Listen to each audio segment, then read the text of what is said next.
जय हिंद, जय भारत। विश्व में फिलहाल विश्व युद्ध जैसी परिस्थिति हो रही है।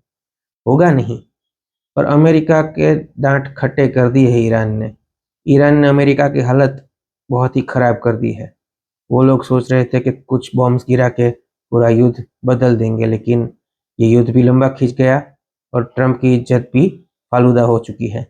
अमेरिका की आर्मी ओवर स्ट्रेस्ड है और उनके 3 प्लेन, 1 F-15 और 2 F-35 गिर चुके हैं।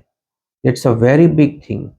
ये दोनों प्लेन भारत को भी इन्होंने ऑफर किए थे। भारत की एयरफोर्स ने ये प्लेन रिजेक्ट किए हैं, यानी कि हमारे लोग काफ़ी स्मार्ट थे इस प्लेन के बारे में।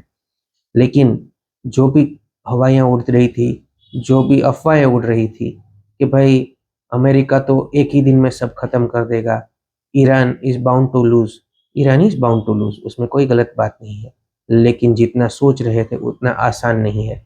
वो लोग कहते थे कि रशिया और यूक्रेन वॉर में जब इतनी लंबी युद्ध खिंच गई, जिसकी वजह से ये दिख रहा है कि Russian army, so called Russian army, इतनी स्ट्रांग नहीं है।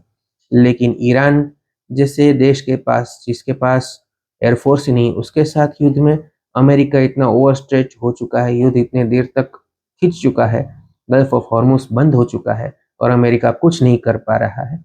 ये दिखाता है कि अमेरिका की आर्मी भी इतनी स्ट्रांग शायद है नहीं, जितना प्रपोज किया गया था, जितना बताया गया था, जितने कसीदे पढ़े गए थे उसके बारे में। यानी कि ऑल सेड एंड डन, ये सब ज़्यादा बातें हैं और काम कम है। नाम बड़े और दर्शन छोटे। यानी कि अब हमें इस बात की तसल्ली रखनी चाहिए कि हमारी आर्मी वेल प्रिपेयर्ड है, एक वेल ऑयल्ड मशीन है, और इतने युद्ध और इतने कार्य करने के बाद उसके पास इतनी क्षमता है कि वो किसी भी आर्मी से टक्कर ले सकती है और उसको हरा भी सकती है।